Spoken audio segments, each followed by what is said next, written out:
Hello friends, நான் உங்கள் black card GK. இன்றைக்கி நம்ம கேம்குள்ளே பார்த்தீங்கன்னா புதுசாக க்ளோன் ரிங்னு ஒன்று வந்திருக்கு. இது ஆல்ரெடி ப்ரைம் 7 அண்ட் 8 அந்த பிளேயருக்கெல்லாம் வந்துருச்சு. இன்றைக்கி தான் நம்ம கேம்குள்ளே எல்லாருக்குமே இதை அன்லாக் பண்ணி விட்ருக்கேன். வாங்க, இன்றைக்கி என்னென்ன பண்டில்ஸ் எல்லாம் அந்த க்ளோன் ரிங்கில் வந்திருக்கு, புதுசாக வந்த பண்டிலை பற்றின ரிவ்யூ அண்டு நமக்கு எவ்வளோ டைமண்ட் ஆகுது அப்படிங்கிறதெல்லாம் இந்த வீடியோக்குள்ளே பார்க்கலாம். வாங்க வீடியோக்குள்ளே போகலாம்.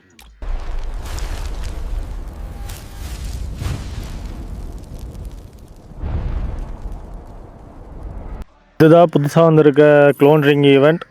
இதில் மெயின் பண்டிலாக இந்த ட்ரெஷர் ரேவேஜர் பண்டில்னு ஒரு புது க்ளோன் பண்டில் கொடுத்துருக்கான். இது பார்த்தீங்கன்னா பழைய ஆல்ரெடி இருந்த இதுலேயே கொஞ்சம் கலரை மாற்றி கொடுத்தது தான். இப்போ இதில் மற்றதெல்லாம் என்னென்ன பண்டிலெல்லாம் கொடுத்துருக்கான்னு பார்ப்போம். இது அந்த பண்டில். அடுத்தது கோல்டன் க்ளோன் பண்டில். இந்த க்ளோன் எடிஷனில் எல்லா பண்டிலுமே விட்ருக்கான். ஆனால் ஃபஸ்ட்டு ஓஜி க்ளோன் மட்டும் இதில் இல்லை. மீதி இதெல்லாம் ஒரு நல்ல ஒர்த்தான பண்டலுங்க. யூனிவர்சல் ரிங் ஈவெண்ட்லலாம் வந்துருக்குதுன்னா கடைனக்காரன் என்ன பிளான்னா, இப்போல்லாம் யூனிவர்சல் ரிங்கில் வந்தால் தான் மேக்ஸிமம் எல்லாம் வாங்குறாங்க. இதெல்லாம் இல்லைன்னா ஸ்பெஷல் ரிங் ஈவெண்ட்டில் வந்திருக்கோம். ஆனால் இந்த பண்டில்லாம் ஒர்த்து, எல்லாமே நல்லா ரேரான பண்டில் தான். இனிமேல் ரேராக இருக்காது. பார்க்குறீங்களே, இந்த பண்டில் தான் இப்போ புதுசாக சாயம் பூசிட்டு வந்திருக்க பண்டிலோட பழைய வெர்ஷன். இதுவும் ஓரளவுக்கு ரேர் தான். எனக்கு இதில் பிடிச்சது இந்த ஃபுல் பிளாக்காக இருக்க இந்த மிட் நைட் க்ளோன் பண்டில் தான். இது ஒரு மாதிரி கொஞ்சம் க்ரீப்பியாக இருக்குது. எனக்கு இது கொஞ்சம் பிடிச்சிருக்கு. அடுத்தது பார்த்திங்கன்னா அதோட ஃபீமேல் வெர்ஷன். இதுவும் கொஞ்சம் நல்ல பண்டில் தான். ஃபீமேல் பண்டில் காஸ்டியூம்ஸ் நமக்கு வேண்டாம், நமக்கு மேல் க்ளோன்ஸ் தான் வேணும். வேறு அரிஸ்டோ க்ளோன் பண்டில், இதுக்கெல்லாம் நார்மல் தான் நமக்கு. எனக்கு தெரிஞ்சு இதில் அந்த டாப் பண்டில்ஸ் அப்புறம் இந்த மிட் நைட் க்ளோன் பண்டில் கிடச்சாலும் இது ஓகே. அது மட்டும் இல்லை, நம்மள்ட்ட ஆல்ரெடி 61 யூனிவர்சல் ரிங் வவுச்சர் இல்லைப்பா, டோக்கன் இருக்குது. அதனால் எக்ஸ்சேஞ்ச் பண்ணி எடுக்க முடியுமான்னு பார்ப்போம்.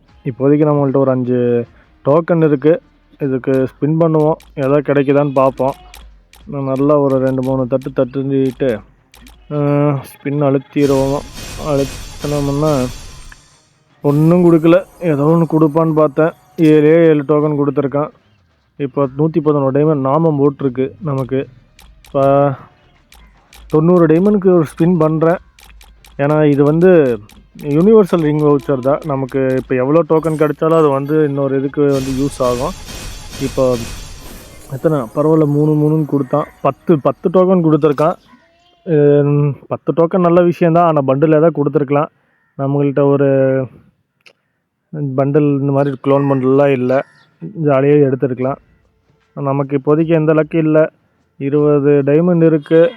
20 டைமண்டுக்கு ஒரு ஸ்பின் பண்ணி பார்க்கலாமா?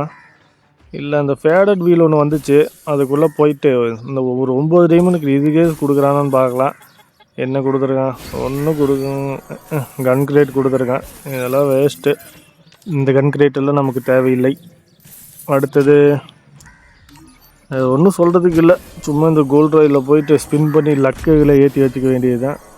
ஏன்னா இப்போ ரீசெண்டாக தான் எனக்கு இந்த கோல்ட் ராயில் பண்டில் வேறு விழுந்து தொலைச்சிச்சு. இப்போ நம்ம வீக்லி ஓடிட்டுருக்கு. இன்னும் 3 நாளுக்கு அப்புறம் ஒரு 100 டைமண்ட் ஆயிரும்.